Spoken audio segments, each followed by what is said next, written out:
Hey everyone, welcome back to the channel. Today I'm kicking off a new Devlog series where I will be building a Newsfeed app. This application is similar to Google News or Apple News that you may have installed on your phone. If you're new here, keep in mind that this is not a step-by-step tutorial, but rather I will be sharing my process, ideas, and how things gradually evolve starting from scratch. So within this video, I will be talking through the system design for a Newsfeed application, starting by fleshing out the system requirements, as well as how to efficiently capture news content and the other services required. At the end, I'll quickly touch on scaling this Newsfeed application, as well as demo the UI I'll be implementing using Flutter within the following videos. So if you're curious on seeing how a Newsfeed application is built from scratch, stick around and let's get started. Alright, as usual, I have pulled up Scalable on my computer. So now I will be creating the functional requirements first before jumping into the system design, and then we'll go over those and create the system design right after. Let's get started.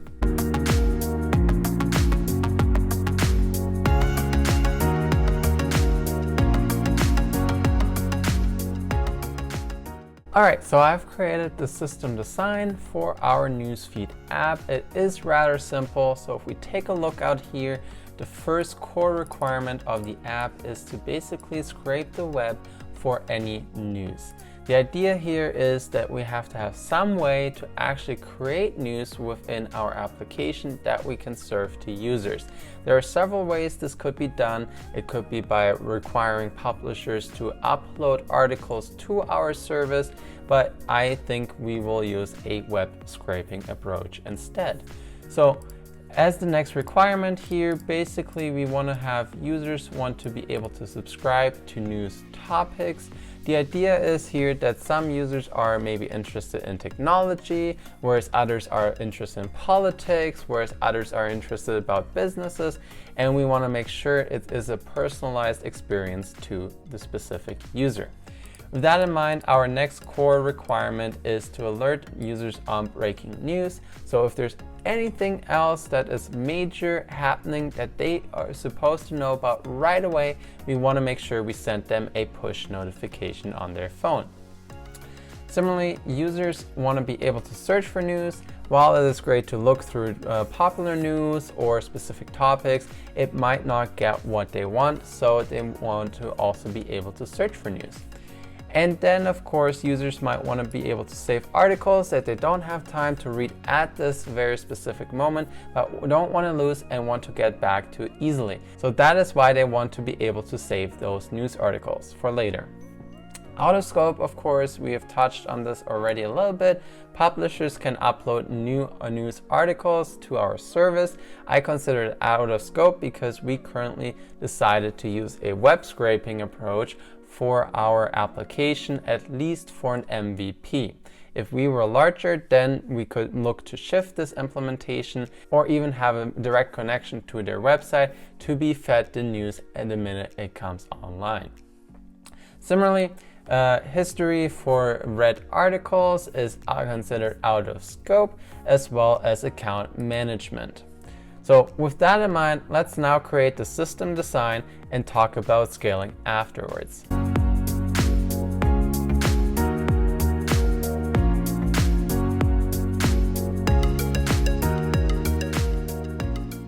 Now that I've created the system design, let's step over it. First of all, let's take a look at our system requirements. We have to scrape the web.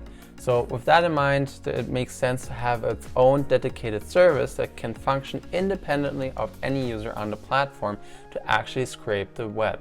So with that in mind, we want to be able to have our web scraping service or news scraping service in this case that will gather the news that's out there and store it within our database. So that is basically the service that is doing the most of our reading or that is doing the writing to the database. So it probably has its own connection there. Similarly, users want to be able to subscribe to specific topics so they can be notified, or alerted on new news articles. So for the subscription piece, I think it makes sense to have like a news service, directly connected with the user. Similarly for searching is usually a little bit more complex, requires additional tools and ideas on how to make efficient reads to the database. So with that, it made sense to me to break it out into its own individual component as well. And then of course we have the notification service. This is to ensure that users who are interested in specific topics get notified on breaking news for those topics. So with that in mind, user interacts with the load balancer. I should probably be removing this piece because users won't be interacting with the news scraping service, but rather it is its own dedicated service. Then users will be interacting with the news service to basically subscribe to topics or maybe do a feed refresh or something like that, as well as do a search. That's the two pieces where the user interaction comes into play. However, the user will not directly interact with the notification service. However, the notification service will push notifications to the user. So with that in mind, it is another dedicated service that will periodically probably be pulling data from our database and then ensure if there's any breaking news, then we want to be able to publish this. So with that in mind, I've created our news database schema here a little bit. Yes, I used a little bit of JSON here, but basically what we're going to have is an article name. We have a description, the image link, and the full content link.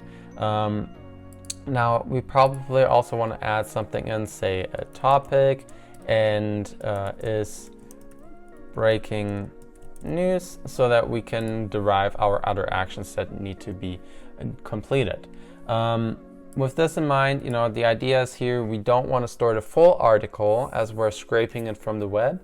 It doesn't make sense to use our storage space here, but rather we have a quick the article name, so we can show in our application a little description, as well as the topic, so that we can link back to them, and breaking news. Maybe also we're gonna have something like, let's say, created time, so that we know when the article was created and can serve the most recent content first.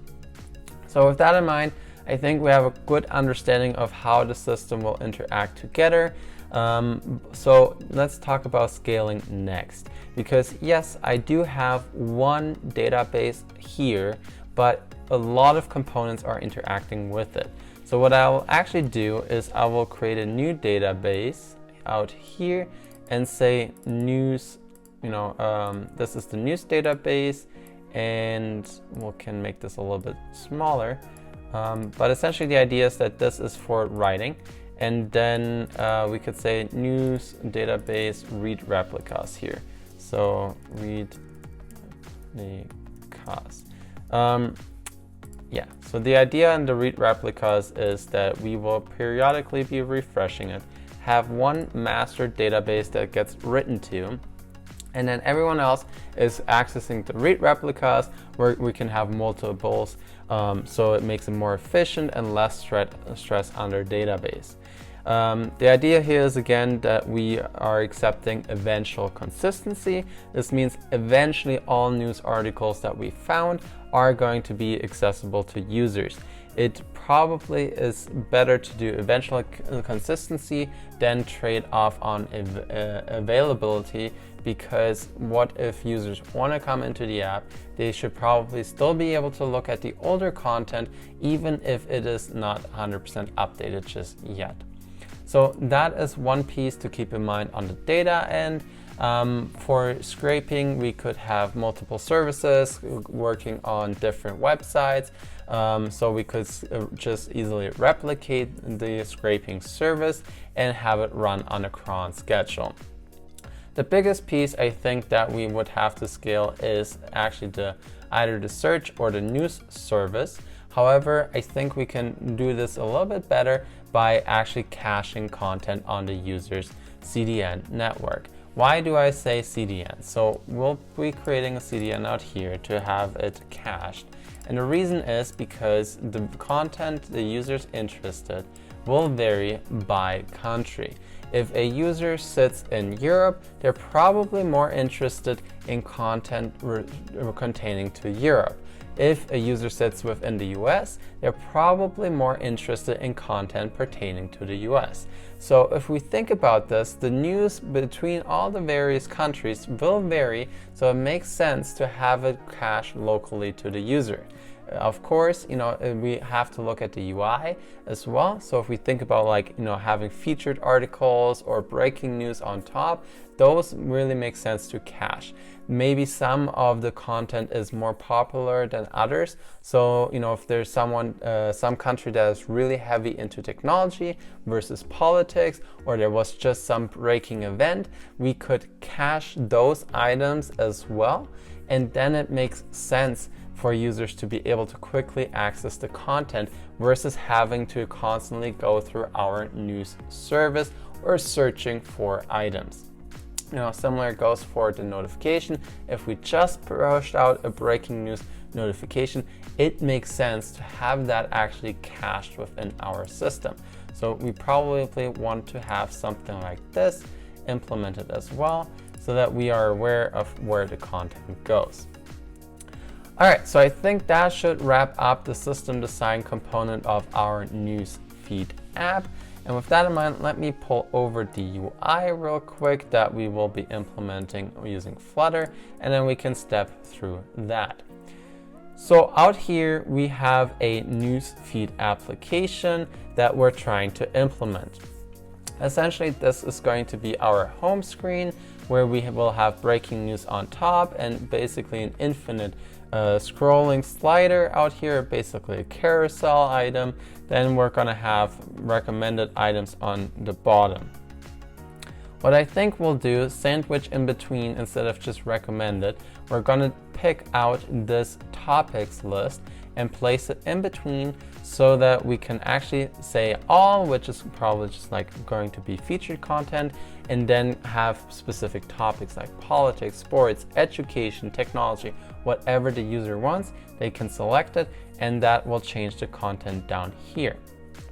Once the user clicks on something, we can see on the right hand side, the article will pop up, will show an image on top, and we could have the descriptions down below of the actual article information.